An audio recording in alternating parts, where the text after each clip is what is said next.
Welcome back to our channel, dear listeners. If you love calm storytelling, gentle mysteries, and vintage tales that help you relax or drift into sleep, then you're in the perfect place.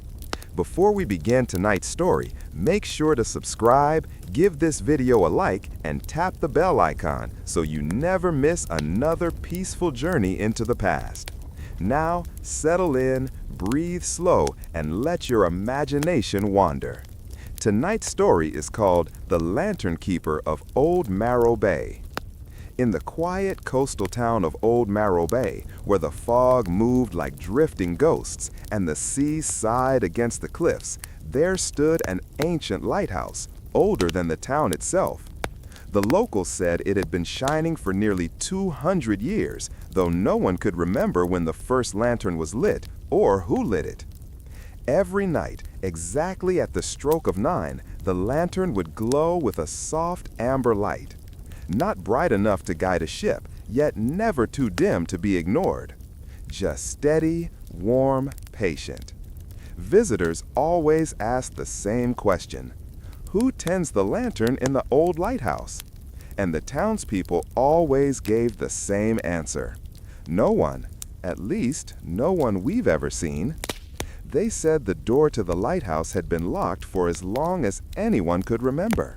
Some tried opening it, but the keyhole was rusted shut. Others knocked, but there was never a response. Even during storms, when the wind screamed and the waves slammed against the rocks, the lantern never flickered. Yet, something kept it lit. Our story truly begins one evening when a young traveler named Elias Rowan arrived at Marrow Bay.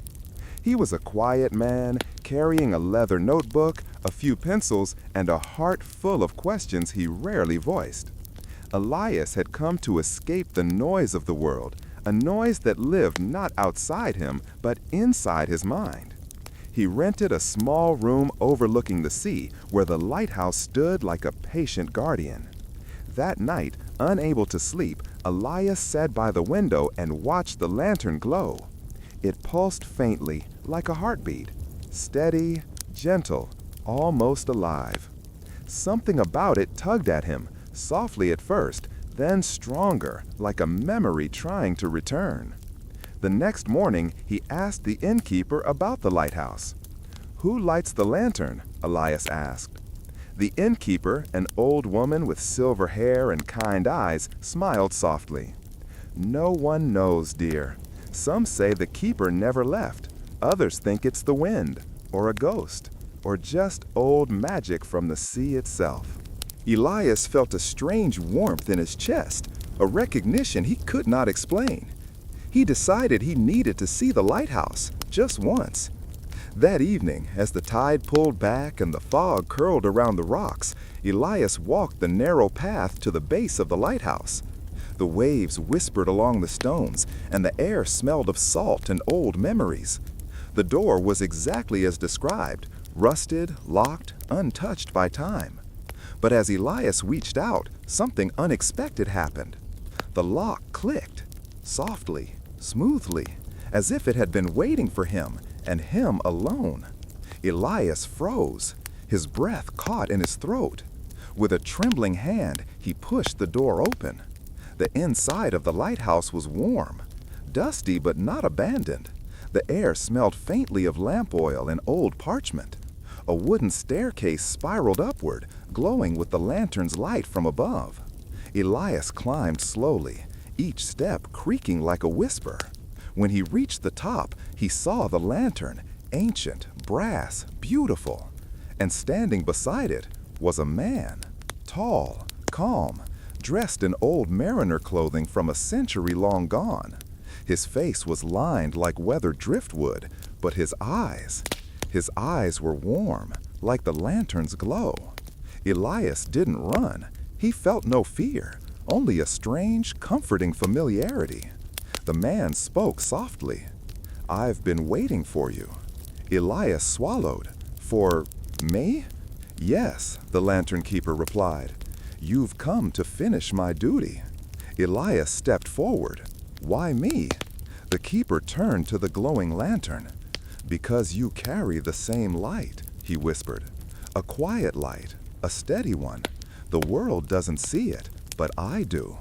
Elias realized then he had always felt drawn to gentle things, soft lights, warm places, quiet souls, things that ask nothing from the world but to exist kindly.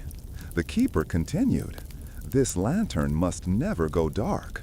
It guides the lost, not ships, but hearts, those who wander, those who ache quietly, those who need a place to rest." He looked at Elias with a faint smile, "Just as you did." Elias felt a warmth spreading through him, filling spaces he hadn't known were empty.